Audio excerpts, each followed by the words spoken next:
The wind didn't weep for women like her. It passed over her brow as if she weren't there, lifting bits of sand into her lashes, teasing at the single curl that clung to her cheek. The sun had gone down hours ago, and with it went the heat, leaving only the chill that comes when hope has already drained out of the day. Sadie Thorne blinked slowly, lids grainy and heavy with dust. She couldn't feel her legs anymore, couldn't remember the last time she'd drawn a deep breath. The earth held her tight from the shoulders down, packed by settler hands and cruel silence just past dawn. The town had not jeered, had not called names. No, it was worse than that. They had gone quiet. That kind of quiet you only find when a person's been declared no longer a person at all. They'd called it mercy. One night buried up to her neck. No wolves out this far, they'd said. No rain in the forecast. Just a lesson. A warning. Then she'd be free to leave Mercy Ridge, just as barren as when she'd arrived. Infertile, the midwife had whispered like she was confessing murder. Hollow as a prairie gourd. "I'm sorry, honey." Sadie had nodded, not because she understood, but because the midwife's eyes looked more sorry than her own mama's ever had. The rest unfolded like dry thunder, her husband's mother folding up the wedding quilt and saying nothing. The preacher frowning at the church steps. Her husband, Jonas, saying she must have hidden the truth. "If you were honest, you'd have let me find a fruitful wife." And then silence. Then the tribunal. She didn't cry during the burial. Didn't scream. Not when they covered her up to the collarbone. Not even when one of the boys, Eli Sampson, she thought, pressed the dirt a little harder than needed around her chest. He'd smelled like whiskey and mint, and Sadie swore she saw something gleeful in the way he patted her down like she was already soil. But now, in the blue dusk, the silence hurt worse than the sand. Her tongue was swollen. Her lips cracked. She whispered her own name sometimes, just to remind herself she still existed. Sadie Thorne. 25. Once a girl who loved yellow buttercups. Once a bride with embroidered linens. Now just a buried thing the town wanted to forget. The stars came out slow. Coyotes called far off, their cries bouncing between canyons. Somewhere close an owl hooted. Sadie's breath shortened. Her thoughts wandered strange and dreamy, her grandmother's cornbread, the rhythm of washing sheets, a cradle she'd built once for a friend's baby out of spare hickory wood. A shadow flickered across the sand. Her eyes twitched open. At first she thought it was death. A figure on horseback loomed just beyond her blurred vision. Tall, unmoving, half-formed in the haze of moonlight and swirling dust. He dismounted in a single quiet motion. No town boots, no spurs. Moccasins. Long coat. A rifle slung over his shoulder. She tried to speak, but her tongue betrayed her. All that came out was a dry croak and a single tear. The man knelt beside her. In the dark, she saw high cheekbones, storm-dark eyes, and a mouth set in a line so steady it soothed her before he'd said a word, though he still hadn't. He didn't ask her name. He didn't ask what she'd done. He didn't ask why. He just began to dig. The first handful of dirt scraped aside sent warmth up her spine, like fire cracking in a cold hearth. She tried to lift her chin, but he placed a hand gently on her brow and shook his head once, slow and sure. It took time. The silence between them filled with breathing, the hush of sand being pulled from its place. He worked methodically, not rushed, not slow. As if this were just something a man did when he saw a woman half buried by shame.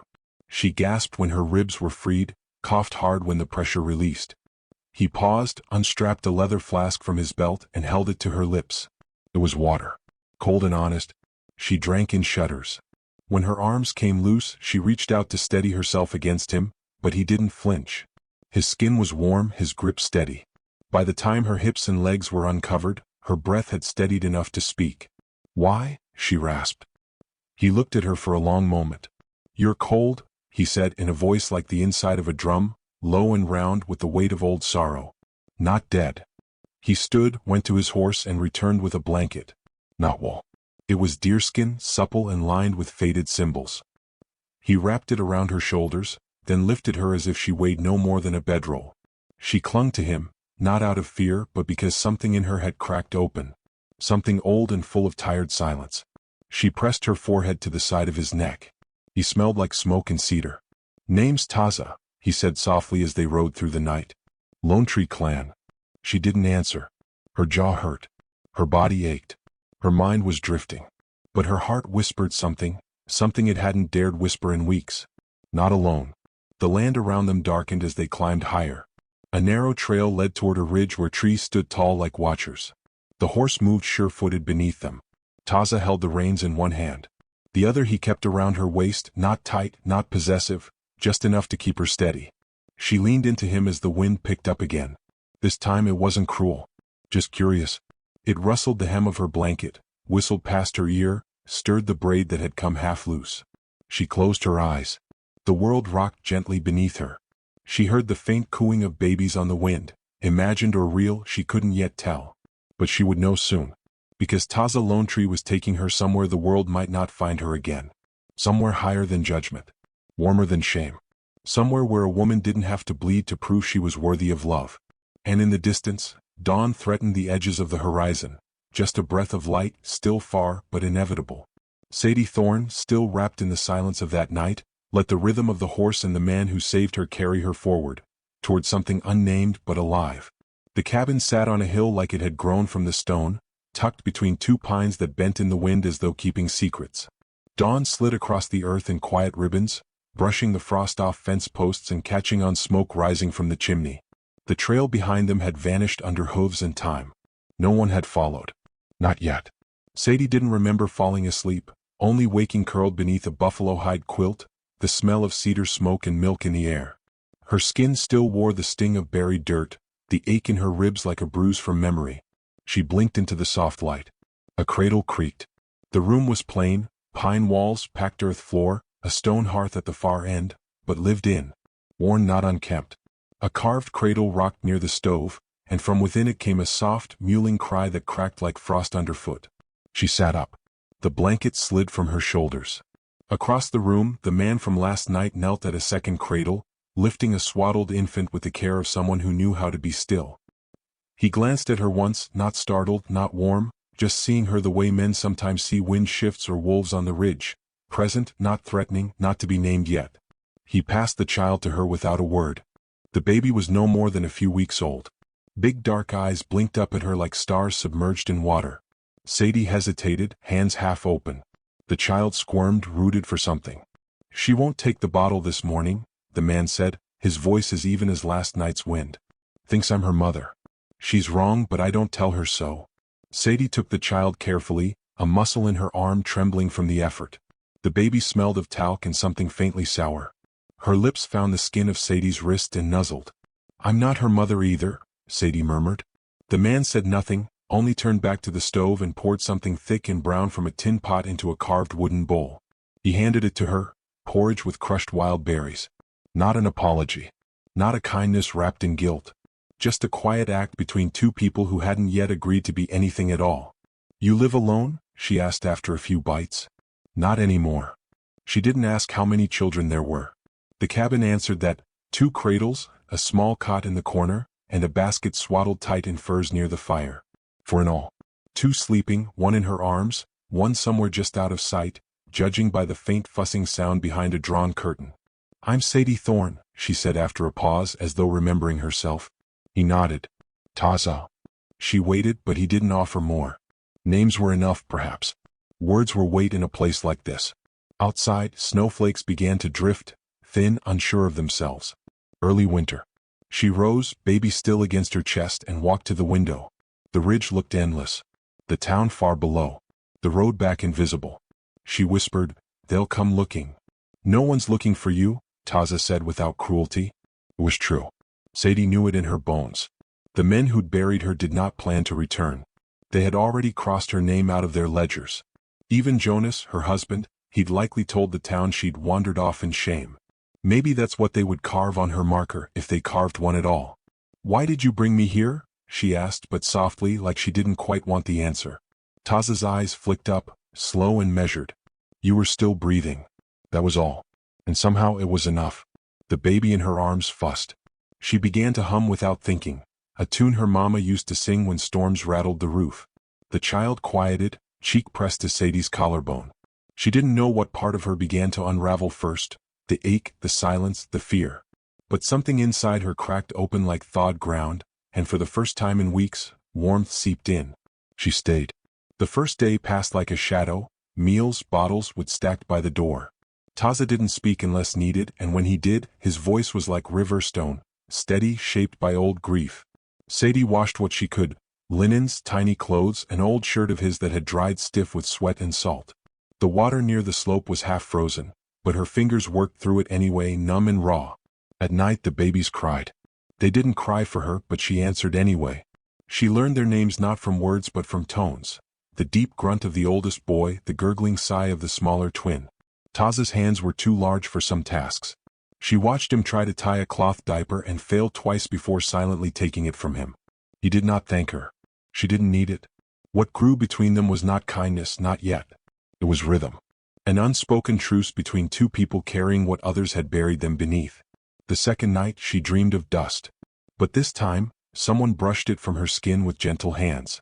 In the morning she found a rough woven shawl folded by her bedside, Apache weave, earth-colored, heavy on the shoulders. She ran her hand over it and didn't speak. Later she sat on the porch, baby sleeping against her, watching the clouds gather like thoughts too large to hold. The trees whispered above. Somewhere in the brush a fox barked. Taza stepped outside with a cup of chicory and handed it to her. She took it. Their hands touched briefly. "There's no debt," he said. "I know." But part of her didn't. Part of her still thought he might ask for something later. Favors, obedience, penance. That was the way of men in Mercy Ridge. Even the kind ones kept ledgers in their eyes. He didn't look at her like that. He looked at her like wind looks at prairie grass, present, shifting, inevitable. When the sun went down that night, she didn't lie awake wondering if she would be forced to leave. She lay listening to the slow, soft breathing of children and the quiet footsteps of a man who had nothing to prove.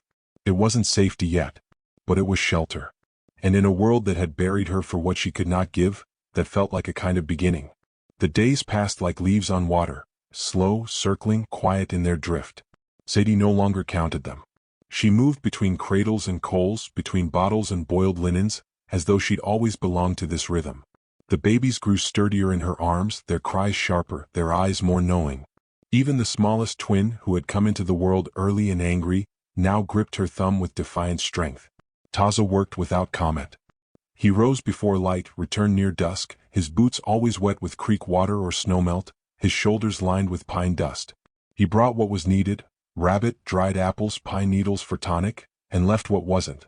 Sadie watched him move like a man born to silence, someone who carried his grief under the skin where no one could pry it loose.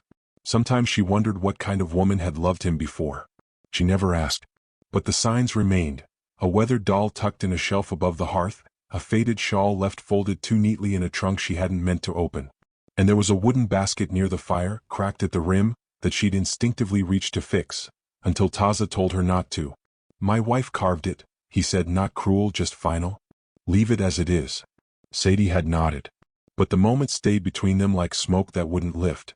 One evening, after the last baby had drifted off and the sky turned indigo, Taza came in from the cold with a fox pelt over his arm and an unreadable look in his eyes.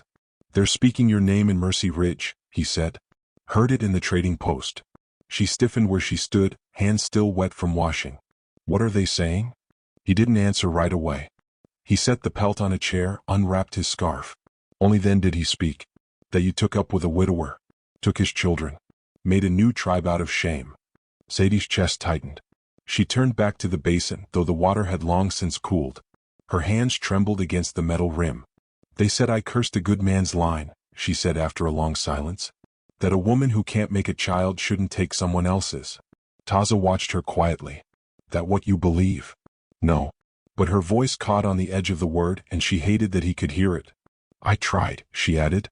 "Jonas and we tried for near 2 years. I lit candles, took herbs, prayed. Every time I bled, it felt like a death no one could see." Her shoulders shook. She wasn't crying, not quite. It was something heavier, something like confession. "They told me I was born broken. That I'd tricked a man into marrying a dry well." Taza stepped forward, his boots slow and deliberate across the creaking floor. He didn't touch her. He didn't speak right away. But his nearness held her steady. "My wife," he said softly, "was strong. Her body still broke anyway. Giving life doesn't make a woman whole. Keeping it alive does." Sadie turned to him, and for the first time in days she met his eyes directly. There was no pity in them. Just a shared knowledge of things lost and carried forward anyway. "I don't know what I'm doing," she whispered. "Neither do I," he said. That night she didn't sleep. She sat beside the fire with one of the babies pressed to her chest, rocking slowly, humming the song her mother used to sing when the rains came late and the crops cried for water. She thought of the basket, of her hands itching to fix what was broken in it. She thought of her womb, silent and stubborn, and of the child now sleeping in her arms. The next morning she walked down to the stream with the linens bundled under one arm. The trail was slick with frost and the cold bit her skin clean. She didn't mind. It felt honest. 2 settler women were already there, kneeling in the shallows. One of them, Annabeth Clay, glanced up and narrowed her eyes. "Well, if it ain't the barren bride turned wet nurse," she said loud enough for the trees to hear. Sadie didn't answer. She dipped her linens in silence, scrubbed slowly. But the words clung like smoke. "Figures a man like that would take in a useless girl," the second woman said. "They don't know better, those people." Sadie wrung out the cloth, jaw tight. Her hands were steady, but her breath was shallow. "What's he get from you, huh?" Annabeth pressed. "Can't be the babies, those ain't yours. Can't be kinship. You don't even look right in that cabin." Sadie looked up, and said nothing. She finished her washing, rose with grace, and walked back up the trail with frozen fingers and a spine made of something she didn't know she had. That night she told Taza what happened. "I'll leave," she said. "They won't stop. They'll come eventually. They'll say I bewitched your children. That I've stolen a place I don't deserve." Taza said nothing at first. Then he picked up the smallest child, held her to his shoulder, and turned toward Sadie. He didn't speak of justice, or defiance, or shame. He said, "This one wasn't breathing right when I found her. You warmed her. You fed her when she wouldn't feed. She lives because you stayed." Sadie didn't answer. Her mouth moved but no sound came. Her eyes burned. Taza stepped closer and placed the baby in her arms. "Let them talk," he said. "The land knows better." She stood there a long time, the baby curled against her, and something inside her shifted, slow and deep, like snow beginning to melt after too many months of cold. Later that night, when the babies were quiet and the fire had sunk into coals, she returned to the basket. She didn't mend it. She lined it with fresh cloth, tucked in one of the twins and set it back near the hearth. Not to replace the past, but to hold what still had life. And in the hush that followed, she felt the cabin breathe around her, not as a place she had borrowed, but as a place that might, in time, belong to her. The wind smelled of ash before the flames ever showed. Sadie had just settled the twins into the cradle Taza carved from a cottonwood log. The air outside crackled with the kind of tension only fire or fear could bring. The babies stirred as she bent to tuck the blanket higher, restless, too quiet. Even they seemed to sense the shift. Taza stood at the doorway, rifle in hand, back straight as pine. He wasn't looking at the sky, though it burned orange far beyond the trees. He watched the trail below the ridge, where hoofbeats rolled like distant thunder and torchlight moved between the trees like swarming fireflies. "They're coming?" Sadie asked, though her voice held no question. He didn't turn. 10, maybe more. Lanterns. Axes. Her mouth went dry. Mercy Ridge. They never liked questions they couldn't bury. Sadie swallowed hard and moved to the cradle, pressing her palm against the soft fuzz of a baby's head. 4 children. A home made of gentleness and grit. A man who had once knelt in the dirt just to free her. Now they wanted to set it all to flame. Outside, the dogs barked low and long, their voices like tolling bells. The pine trees whispered warnings as the wind grew restless. Sadie crossed the room, pulled the curtain back from the basket beside the hearth. She lifted the smallest, wrapped her in 2 shawls and kissed the tip of her nose. Then the next child, then the next. No panic in her hands, only urgency shaped by love. Taza laid the rifle across the table. "We have minutes. Should we run?" "No time. Too many small feet. Too much cold." Sadie nodded. She moved fast but quiet, pulling up the floorboards behind the stove. Beneath it, a small crawl space no bigger than a coffin waited, lined in dry wool and pine needles. He built it months ago. For emergencies. For a world that didn't forgive certain sins like being born native or barren or brave in the wrong ways. She laid the babies down gently, one after the next. They whimpered but didn't cry, as if they understood. When she rose again, Taza had lit the lamp low. His knife gleamed on the table beside it. He'd removed his coat and stood in his undershirt, scars along his arms like rivers etched in skin. Sadie grabbed the poker from the fire. Her fingers trembled only once. Outside, the footsteps grew louder. A voice rang out. "We know she's here, Lone Tree. Bring her out." Taza didn't answer. The men circled the house like vultures, shouting now. "She's cursed the babies. The Apache's bewitched." Let's smoke her out. We're cleansing the sin. A rock hit the cabin wall with a thud. Then another. Sadie stepped to the window and pulled aside the curtain. Men she knew stood there, Eli Sampson with a torch high in hand. Mr. Clay drunk and wild-eyed. The preacher's cousin, coat buttoned all wrong. They weren't law. Just fire and fear dressed in righteousness. She turned to Taza, her throat dry. They're not going to wait. He stepped forward, took her face gently in both hands. His eyes held no panic, only sorrow. Let them see what mercy really is. He opened the door before she could stop him. The wind caught his hair, lifted the smoke into spirals. Silence fell as he stepped out, empty hands raised. Sadie stayed in the doorway's shadow, just close enough to hear. She's under my roof, Taza said. She's done no harm. She's yours now. Eli sneered, stepping forward. Baron whore comes up the hill, now you keep her like a prize? She bewitched you. Them babies ain't right. They're fed. They're warm. They're alive. Mr. Clay raised his torch. We don't want her dead, Lone Tree. Just gone. We don't let bad seeds spread. Sadie stepped out. Her voice wasn't loud, but it cut like frost. You buried me once, Clay. This time I walk out on my own. They turned, startled by her presence. Even the torchlight seemed to hesitate. Sadie moved beside Taza and took his hand, not from fear but defiance. The firelight painted her face in gold and shadow. She looked every part the ghost they tried to make her, only she hadn't stayed dead. You think a woman who can't bear a child has no worth, she said. But I've held 4 in my arms and rocked them to peace. You speak of peace, Eli spat, but look what you bring, division, sin, trouble. Sadie's eyes glinted. You came here with fire. I brought nothing but milk and songs. The silence was long and strange. Someone near the back, maybe young Tom Brooks, murmured, she ain't wrong. The preacher's cousin shifted. The torch dipped slightly. Taza stepped forward again, voice even as stone. You can leave now, while your hearts still remember how to. They didn't speak. Not right away. The fire cracked.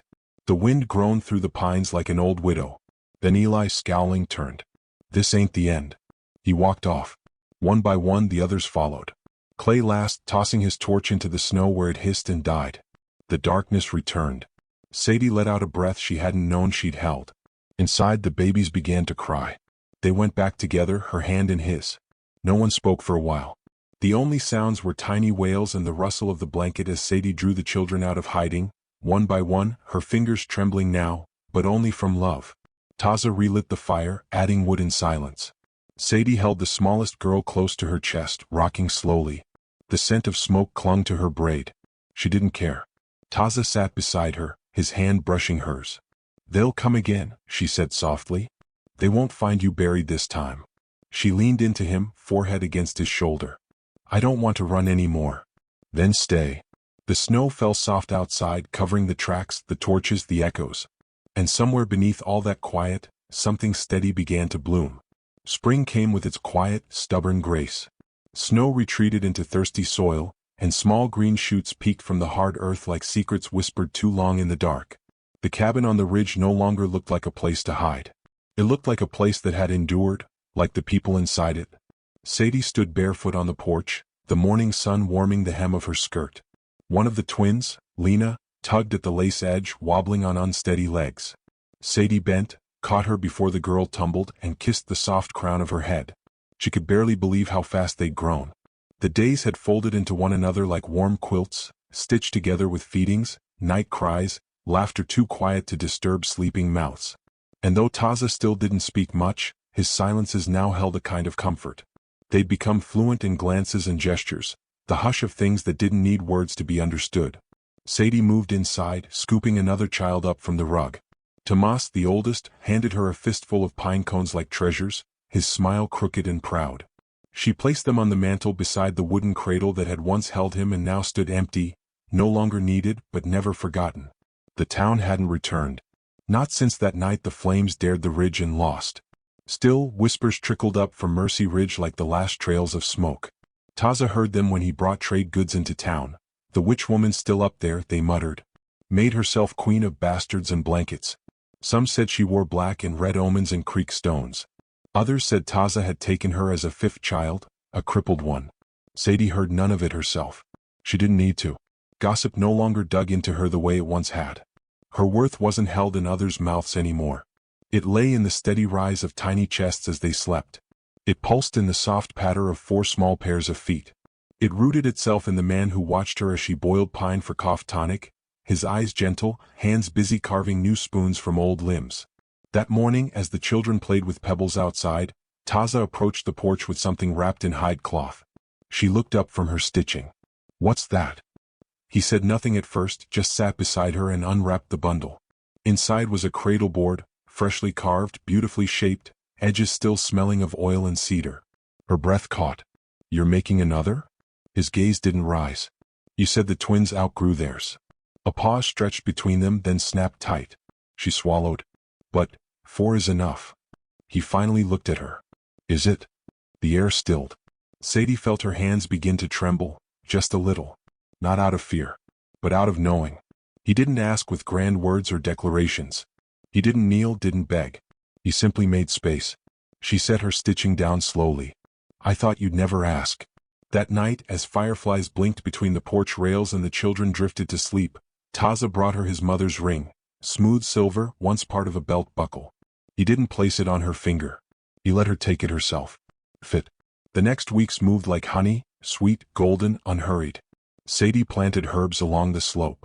She painted the cradle board with ochre and soot. The babies began calling her mama, some stumbling, some with clarity that made her eyes fill with water. Not because she had claimed the word, but because they had. And then one late afternoon, the final thread of her old life returned. A rider came up the ridge.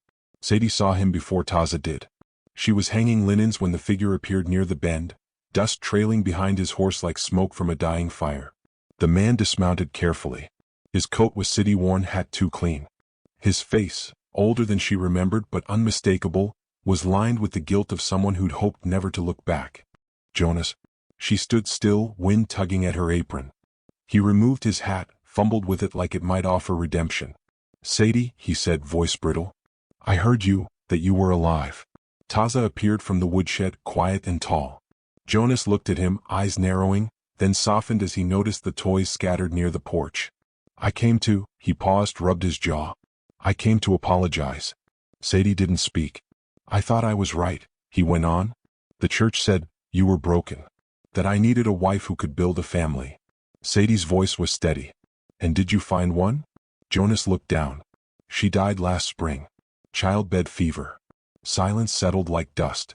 Sadie walked down the steps slowly. She didn't raise her voice, didn't cry. She simply stood before him like a woman risen from her own burial. "I am a mother now," she said. "You just couldn't see it." Jonas nodded, pain flickering across his features. "I believe you. I was a fool." She looked past him to the path, the world beyond. Then back to the porch, where Taza stood holding the smallest child, one arm wrapped around her like roots around seed. "You should go," she said. "Whatever you lost, it's not here anymore." Jonas tipped his hat, his mouth a broken thing. "I hope you find peace, Sadie." "I already did." When he was gone, she climbed back to the porch. Taza handed her the baby, who curled into her chest without hesitation. "You all right?" he asked. She nodded. The child's fingers tangled in her braid. A sparrow darted across the sky, catching light on its wings.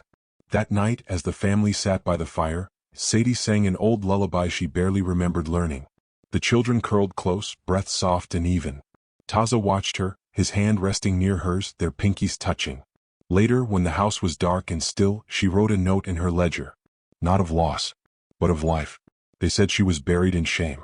But what they missed was this. She rose as their mother. And the world, try as it might, could never bury her again.